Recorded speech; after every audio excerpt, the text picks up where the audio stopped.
It's my video, okay? Okay, hey guys, what's up? And today we're gonna be looking at Jaiden Animations, my random thoughts. Let's get into the video. I think I'll point that one. I'm a big boy now. Let's start off being honest right off the bat. I have no idea what this video is. I just had a random idea in my head. What if I tried to make a video that has literally no point to it? So here we are. Over the course of like a month. Yes. Yes? Sorry, we just had an ad interruption. You have to do that. Let's start off being honest right off the bat. Nobody touch it. I have no idea what this video is. I just had a random idea in my head. What if I tried to make a video that has literally no point to it? So here we are. Over the course of like a month or two, I started jotting down some of the random things that have crossed my brain and stuff along that line. Not the kind that are philosophical or have a deeper meaning, just the stupid ones. This video might change the way you view me as a person. Whatever, I don't care. Let's get started. I was going through my phone contacts the other week and I was like, you know what? I want to get rid of the people I don't really need to have in here. Some contact spring cleaning. So I started deleting people I've never talked to, and the further in I got, the more I was thinking, Sorry if my intros who break your are these eardrums. people? Where'd they even come from? Jacob Acorn? I've never met a Jacob Acorn before, the frick? And then there'd be people where I only added their first name. Ashley, I'm assuming Newberry? Yeah, delete. I don't talk to her. Ooh, wait, wrong Ashley. Well, I accidentally just permanently erased some other Ashley from my life. Also, that whole process made me realize I have way less friends than I thought I did. Like, I didn't have too many to begin with, but I deleted a lot more people than I thought I would, and my contact list is far smaller than it was before. What if dogs were the humans of the earth? Like, instead of a human society, it was dogs. What would they create? Would they build a government? What would their education system be? Would they create dog hobbies and dog sports? I'm not talking about the typical throwing frisbees and tennis balls. Maybe they'd create a game where they wear face harnesses with a scoop that can hold a ball, and they have to toss the ball into a hole on opposite sides of the court, each hole providing a different amount of points depending on its difficulty. Kind of like soccer or football combined with basketball. And there's teams, so they need to strategize and work together to win against the other dogs. Would they create art and music and invent things? Do they have passions that we couldn't think of? Like, if humans were just a wild animal, it would be much harder for us to realize that, say, playing a saxophone was your passion, because wild animals can't invent saxophones, silly. So you'd never discover that side of yourself. But what if dogs could discover their passions and creative sides like humans? I'd want to go to a dog art museum and see what kind of art they'd make. Aren't you curious? If dogs had the intelligence and creativity of humans, what would they do with it? Could they run Earth better than we are?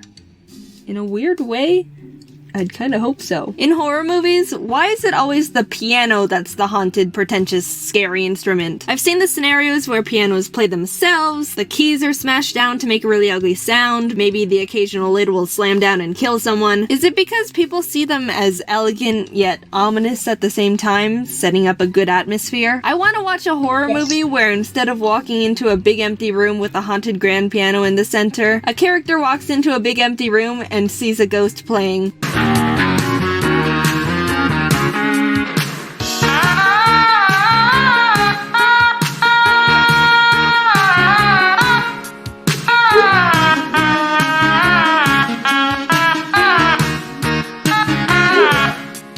I'd be much more engaged in a movie like that. Just saying. Why does nobody talk about half-popped popcorn kernels? They're just as good as the full-popped ones. After you've consumed 97% of your popcorn, you get to the kernels at the bottom, and instead of throwing them all away, you should crunch on the ones that are semi-popped. Heck! If you don't eat the half-popped kernels, you're missing out on some of the best things in life. One time I was at the grocery store getting groceries. Yeah, great script writing there, Jaiden. That was poetic. And at the checkout, I could tell the cashier was new at her job. Not like she was doing everything wrong, but you could see she didn't have the fluid motion down of a professional grocery store scanner. Those people have it down like it's an art form. It's beautiful in a strange way. So she was scanning the things, and she got to the cilantro. You probably know this, but you can't just put a barcode sticker on cilantro. I think some stores will wrap a tag around it, but the place I was at just had a serial code that the cashier had to manually punch in. So the girl was flipping through the book that had all the serial codes in it, and she couldn't find the cilantro code. I've never mentally connected so much with a stranger before, because I knew exactly what was going on in her head. She was trying to quickly find the code because she didn't want to feel like she was taking up time by being slow, but in the stress of trying to quickly find the cilantro, her brain was getting frantic, which made her gradually start internally freaking out even more because she felt like she was taking way too much time trying to find the code, repeat cycle getting more and more intense every time, and maybe after a minute of her trying to find the code, she just silently put the cilantro in the bag. She gave me free cilantro out of panic. It was a good day. Also, did you know there's a website dedicated to hating cilantro? www.ihatecilantro.com.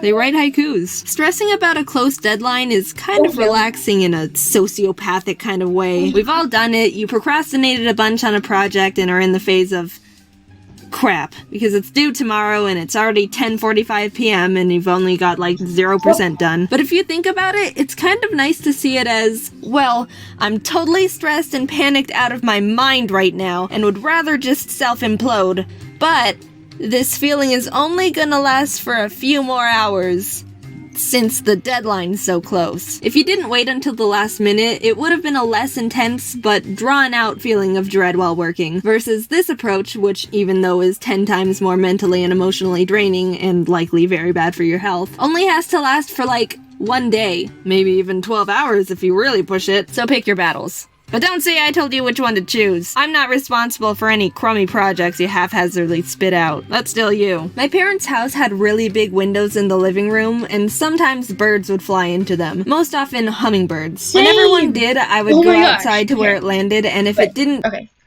So, my house in Georgia, because we're in Virginia right now, my house in Georgia, birds would always come to my... And these are not my brothers. Those two are brothers, but I'm friends. Yeah, what you choose? Barely. This is my second video. Okay. I didn't. Okay.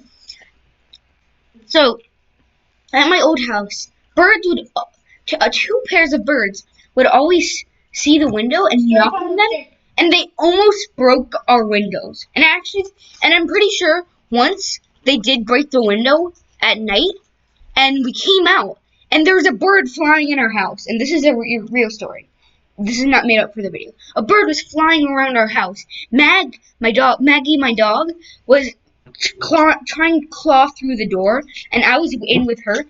I was looking underneath the door, and I saw just a bird beat my dad.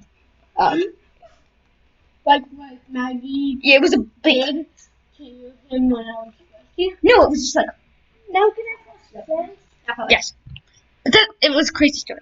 Die from slamming headfirst into a window, I would pick it up and help it calm down and recover from being stunned. A lot of people would probably say not to do that because it's a wild bird that can have wild bird diseases, and they're probably right. But imagine if you did that with humans. Some kid is outside running around, they blindly run right into a tree and collapse on the ground. You run over to help them, and when you get to them you go, sorry kid, you've got a cold. Can't help you out, buddy.